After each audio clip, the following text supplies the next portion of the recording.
During the NFL offseason, it is not at all surprising for people to have what are known as hot takes. But for the Detroit Lions, they just got a hot take that is almost too hot to even try and handle. But we're going to talk about it on this episode, folks. Stay tuned. What are we? What makes us what we are and what we're going to be? It's grit. It's what we started with last year, guys. It doesn't matter if you have one ass cheek and three toes. I will beat your ass. Can definitely compete with the big dogs. 10-5 end zone touchdown Detroit Lions. You guys are unbelievable, man. I'm telling you. We are driven by Detroit. Hello, old Detroit Lions fans, and welcome on back to yet another episode of MCM Motor City Mania. I'm your host, David T. Pike, and as always, we're diving on in. So, again, we're going to get into this episode here because I don't know what it is, but the offseason is always a time where you will get some of the most ridiculous, incomprehensible, absolutely over-the-top, just unbelievable kinds of thought processes and articles, hot takes, whatever you want to call it. This is the time when you will get this kind of stuff. And some of it is actually kind of interesting to think about. And some of it, like the stuff we're going to talk about in this episode, is just so far out there, you seriously have to wonder if the person that wrote the article, who came up with the idea, is seriously not tripping on something. Because I'm telling you this right now, this kind of idea, it seriously makes me question the person's ability to form a cognitive thought process. What am I talking about here? What I'm talking about is, obviously by this point, a lot of people have already seen this article. They've already seen this whole thing kind of been pushed out over the last couple of days. But what I'm talking about specifically is that there was an article that a analyst or a writer came up with. Her name is Marissa Myers. She came up with the idea to state that the Detroit Lions are going to be led by a different quarterback in 2025, or at the very least in the near future. And the quarterback that she is pushing, the quarterback that she is talking about taking over for the Detroit Lions, instead of Jared Goff being the leader, is none other than former Chicago Bears quarterback Justin Fields. Now, I'm going to just say this right now. That thought process at face value, that idea at face value, is so ridiculous just from a generic standpoint that most people would not even give this conversation the time of day to realistically sit down and go in depth with it for the most part. But I do. The reason why is because when I hear something that is as, unbelievable of an idea as this, I have to sit down. I have to research, I have to think about it. And not because I actually agree with the person, but it's like, okay, I got to see if there's even any merit to something like this, which I'm going to tell you this right now. There is absolutely no merit to this idea. It is so far out there, it might as well be like, hey, you know what? There's freaking aliens out there. Like, we don't have any proof of it, at least any substantial proof. We have plenty of rumors. We have plenty of, conspiracy theorists, but no actual substantial proof that, can be validated or verified. That's exactly the kind of stuff we're talking about here with Justin Fields becoming the next franchise quarterback over Jared Goff right now. Because I'm going to tell you this. This idea is not only merely just absurd, it's also extremely reckless. It's completely tantamount to the entire process that Brad Holmes and Dan Campbell have done in, the team building exercises that they have had ever since 2021. It has absolutely no connection. It has absolutely no ability to mesh with how the Lions have done things. Let's just understand this.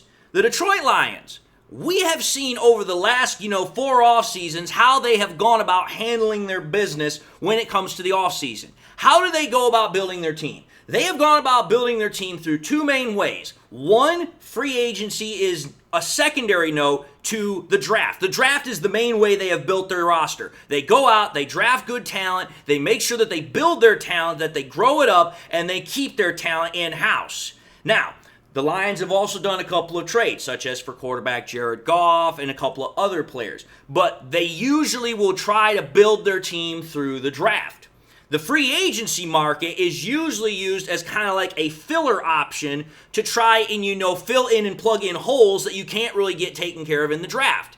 The reason I'm saying this is because the largest free agent contract that the Detroit Lions, that Brad Holmes has handed out to this date, meaning to a player that was not on the roster the previous year, that they are now bringing in off the street from somebody else's ball club, is still cornerback Cameron Sutton, when we gave him a 3-year, $33 million contract. That is still the largest free agent contract that Brad Holmes has handed out to a team, to a player from another team coming into our team.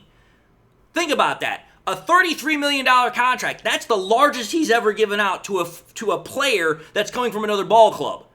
That right there is not a whole lot of money, folks. Yet, again, Miss Myers, Marissa, she expects that Brad Holmes, when, somehow or some way, that Justin Fields is going to become available in the 2025 free agency period, that he's going to go out and he is going to hand freaking Justin Fields another franchise quarterback contract after just giving Jared Goff one a year prior to that. There are many reasons, just as, again, from the generic standpoint, that this is absolutely asinine. It's stupid. But here are mine that are a lot more in-depth and get a little bit more specific, a little bit more, how should I dare say, to the bottom of the barrel of just how ridiculous, how stupid, how asinine this suggestion truly is. Let's think about this, folks. Here's point number one. I don't really have to state this one too very hard, but the Lions already have a franchise quarterback. We already have one in the building. We have Jared Goff. I mean, I don't know how to put this, but Marissa Myers, she herself in her article already mentions the fact that the Lions have Jared Goff on the roster. It's a fact, it's a point you can't get around. But what makes her point, her article just seems so ridiculously out of touch with reality is that she seems to either ignore the fact that the Lions gave him a $212 million contract, or she does not know that the Lions have already made him the guy. Either she is totally blissfully unaware, or she just chooses not to, acknowledge the fact. And you have to think about it. There's good reason why the Lions made him their guy. Again, I've talked about Jared Goff's accomplishments with the Lions multiple times. Playoff wins, division crown, is the third highest quarterback in terms of consecutive completions without an interception. I mean, the dude has done so many things here for the Detroit Lions. He's the third most winningest quarterback in the NFL since 2017, second highest passer rating in the NFL since 2022. I mean, the laundry list of accomplishments that Jared Goff has ever since being in the league, or just with the Detroit Lions, of which there are many, is ridiculously long. And yet somehow this individual, Miss Myers, thinks that the Lions are all of a sudden going to abruptly change their course and decide to go from Jared Goff all the way to Justin Fields. I'm sorry, but there is no way I can think of any possible, logical course that would allow the Lions, or even want the Lions, to go that route. Unless Jared Goff were to do absolutely something completely reckless, illegal, and stupid, there's no chance of that happening. So again, the Lions already have a franchise quarterback in the building. Number two reason, the financial implications would just be absolutely suicidal to the Lions if they were to try and sign another quarterback to a franchise deal. Think about it. When you think of a franchise quarterback, there is a reason that a team only has one franchise quarterback at a time. It's because they're expensive. Franchise quarterbacks are not cheap.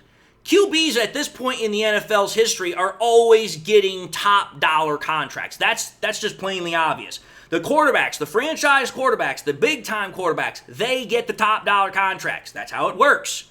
Well, think about it.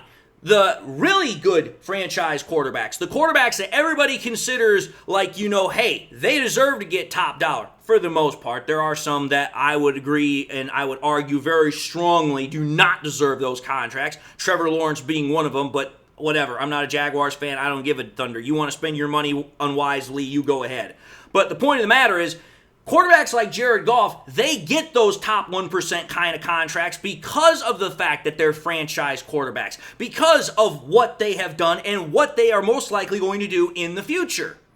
Well, let's just understand something here. Like I just said a minute ago, the Lions already gave Jared Goff a 4-year, $212 million contract extension. That averages to about $53 million on a year. That's a lot of damn money. A team can support one type of quarterback contract like that. But having two, it creates financial problems, it creates logistical problems, and it creates just an absolutely nightmare situation. Think about it. Let's just say for a brief moment here, I entertain this idea of the Lions making this delusional idea a reality. In order to make the freaking thing work, you hand out another contract to Justin Fields, a massive one. Well, now you're stuck with two massive quarterback contracts. You have to find a way to offload one. Well, you're not going to offload the guy you just literally signed to a deal, aka Justin Fields. You would have to offload Jared Goff. Well, here's the thing. You're sure as hell not going to cut him. You're going to want something back from that freaking contract you just gave him. You're going to try to trade him. Well, here's the thing. When you're trying to trade a player like that has a massive contract, you're trying to get one of two things accomplished. You're either trying to get a top compensation pick, like a second or a first round pick, ideally, or you are trying to get the team that you're trading with to take the majority of the contract burden so it doesn't fall on your books. The ideal situation is to get both. But the point of the matter is that for a contract like what Jared Goff has, you're not going to be able to get both. You're going to have to choose one or the other. So the Lions are going to get stuck with either the financial burden or they're going to get stuck with not getting anything really in return for Jared Goff, which again is pretty much painting the Lions into a corner, which is putting them in a position where they can't win. Why the Lions would in essence be backing themselves up into a corner like this of their own design and making, it just makes no sense. It's stupid. So again, this is something that goes completely contrary to Brad Holmes and Dan Campbell's thought process. They are not going to deliberately put themselves in a position where they have no realistic options.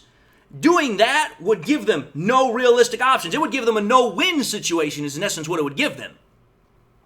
That's point number 2. Point number 3. The Lions already have a similar quarterback to Justin Fields on the roster. Now, notice what I said there. Similar. I did not say exactly the same. I said similar.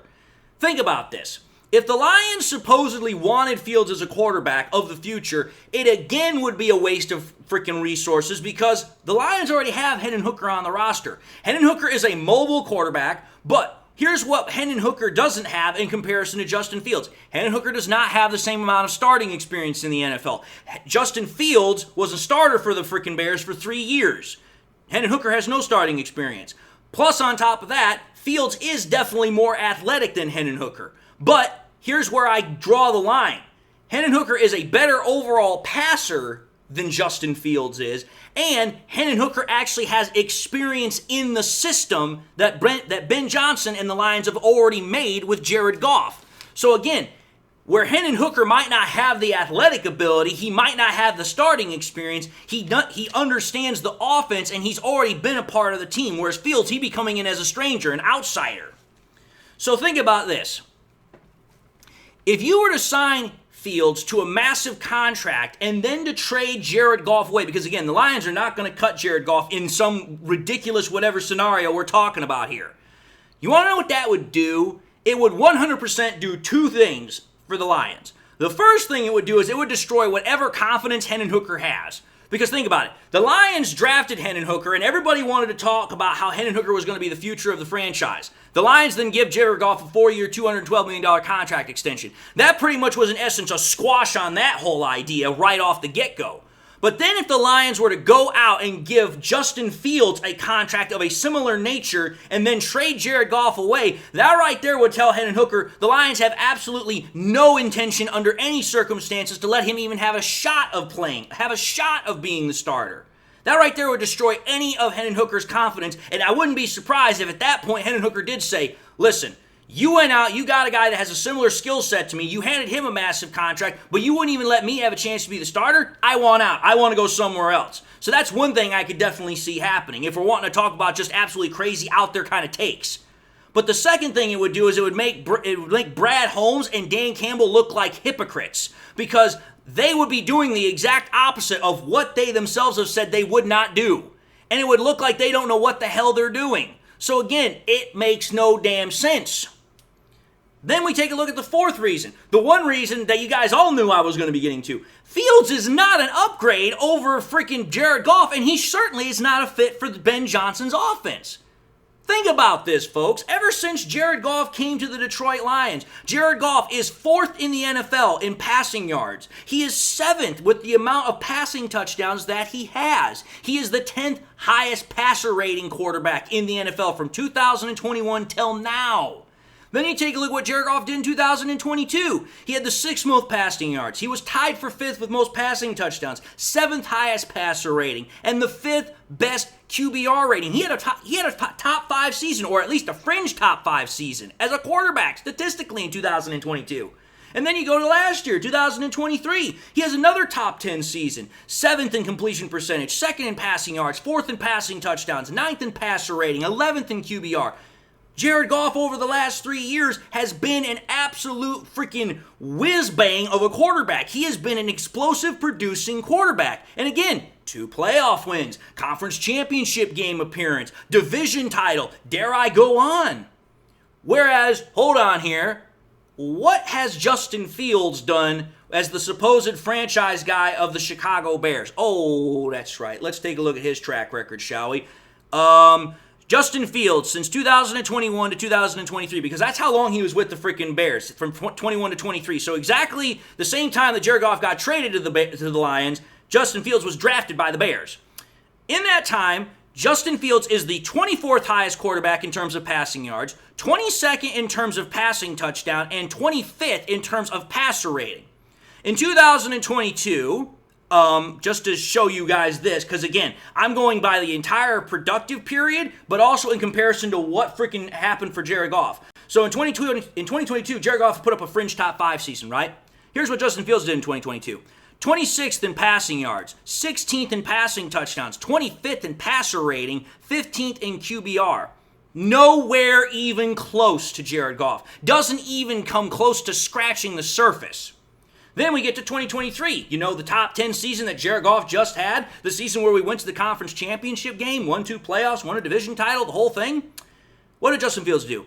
Justin Fields was 22nd in passing yards, 20th in passing touchdowns, 24th in passer rating, 23rd in QBR. Again, even worse than what he was in 2022. And think about that. That was after the Bears had made a decision to trade for DJ Moore to somehow supposedly give him a better chance to develop as a passer, to blossom better as a passer. That right there should tell you something, because Ben Johnson's offense is designed for a more prototypical passing quarterback, not an improvising, scrambling quarterback like Justin Fields. Now, some people are going to try and say, well, David, you can't really hold Fields to that because he really wasn't given a fair shake in Chicago. First off, I disagree with that notion. I just talked about how the Bears traded for DJ Moore last year, and they had DJ Moore, Darnell Mooney, and they had Cole Kmet. That's a pretty formidable receiving combo right there, or triplet. It's not like the greatest, but it's not terrible either. But yet somehow, even getting DJ Moore, freaking Justin Fields could not get any better. Absolutely did not get any better. And then you have to think about this. The freaking Bears, this offseason, before they traded, Justin Fields away, they went out and they traded again to get Keenan Allen. So you have DJ Moore on the roster. You just trade for Keenan Allen. And at this point, you still have Justin Fields on the roster. So at this point, the Bears could have said, okay, we're going to give you one more shot to get this right. We've now got 2 perennial wide receivers in the building. We'll give you one more shot. But instead, what do the Bears do? 2 days after they acquire freaking, Allen from the Chargers, they themselves trade freaking Fields away to the Steelers. Their former first-round pick, their former franchise quarterback that they traded up for to number 11 in the 2021 NFL Draft. They traded 2 first-round picks, a 4th-round pick, a 5th-round pick to move up from pick 20 to pick 11 to get Justin Fields. Their former franchise guy, their former first-round draft pick quarterback, they traded him to the freaking Steelers for a conditional 6th-round draft pick. So let me ask you this question. Why would the Lions invest in a quarterback that clearly cannot produce on the same level that Jared Goff has produced, does not have anywhere near the type of success in the NFL that Jared Goff has, for a guy that his own team said, hey, even though we gave up all these resources to get you, we're going to trade you away for virtually nothing? Because that's in essence what a 6th-round draft pick is, virtually nothing. There's no way the Lions would hand a guy like that a massive contract when he's done absolutely nothing to earn it. Nothing. I don't care what anyone says. Regardless of athletic talent, regardless of future prospects, he has done nothing to deserve a contract like what Jared Goff has gotten. And anybody with any sense of it all would know that. But then there's the final reason why Justin Fields would not fit here, would not work for the Detroit Lions, and why this idea that Marissa Myers presents is completely ridiculous. There's the attitude problem. I don't know how true it is, but we've heard reports coming out of Chicago. We've heard reports from the Bears that when Justin Fields was walking around the building, he was literally a Debbie Downer. He was a wet blanket. Nobody liked working with him. We've heard the reports about how Nick Foles tried to be a mentor to him, and Fields pretty much told him to, freaking kick rocks, to go pound sand. It's like, dude, you're not going to endear yourself to people as a quarterback if you have that mindset with your teammates. As the quarterback, you should be the most popular guy on the team because you should be willing to work with anybody. You should be the leader, which means everybody should gravitate towards you, not try and get away from you. That's the problem. Jared Goff, I guarantee you this, is one of the most liked guys on the Detroit Lions team. He's also one of the most popular guys in the city of Detroit, in Michigan, hell. But I guarantee you this, nobody has that thought process or mindset for Justin Fields. Oh, and by the way, before I close this all out, why would the Lions want to bring in Justin Fields again when, as what we've been hearing, just to talk about the supposed reports that we're hearing, not only from the Chicago Bears as far as his attitude problems, but now we're also hearing out of Pittsburgh, he's struggling to go toe-to-toe with Russell Wilson. And Russell Wilson is not the same quarterback he used to be. So somehow you're telling me you want to put him in to replace Jared Goff when Jared Goff has been playing at a top 7, top 10 level the last couple of years. Virtually he's been a top 10 quarterback the majority of his career. But yet this is a guy that was traded away for virtually nothing for a rookie that has no experience and is having a hard time trying to beat out Russell Wilson when Russell Wilson at this point is pretty much on the last legs of his career as a starting quarterback. Yeah, that's how ridiculous, that's how crazy, that is how absolutely asinine, incomprehensible, reckless, absurd this kind of thought process is.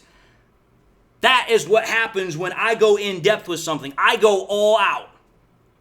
But anyway, I'm going to end the episode here because I can't go on any further. I'm worked up and I am literally just beyond myself with how ridiculous this whole notion has been. But I'm going to end it here and say thank y'all for watching in another episode of MCM Motor City Mania. If you like what you saw, by all means, highly encourage y'all to watch the next episode. Also encourage y'all to do one of these 3 things: like, comment, and subscribe to the channel. If by chance you subscribed in the past and you forgot to do so at the time, or you just subscribed and you not had a chance to do so, again, I highly encourage y'all to subscribe. But I also encourage y'all to make sure you hit that bell notification icon as well at the bottom of the page, so that way you guys never miss any more content. Also encourage y'all, please, to share this content with your Lions friends and family members. Share here on YouTube, share it on Twitter, share it on Facebook, share it anywhere and everywhere you can with everybody and anybody that you can. The more we can share it, the greater the channel grows, the greater the channel has a reach, the greater the channel spreads. And with that being said, to everybody, I just want to say thank you all for watching the content. I hope you all enjoyed it. Hope you all got something in your life that makes you happy, makes you smile. God bless, and until the next time we meet, I'll see you all in the next episode.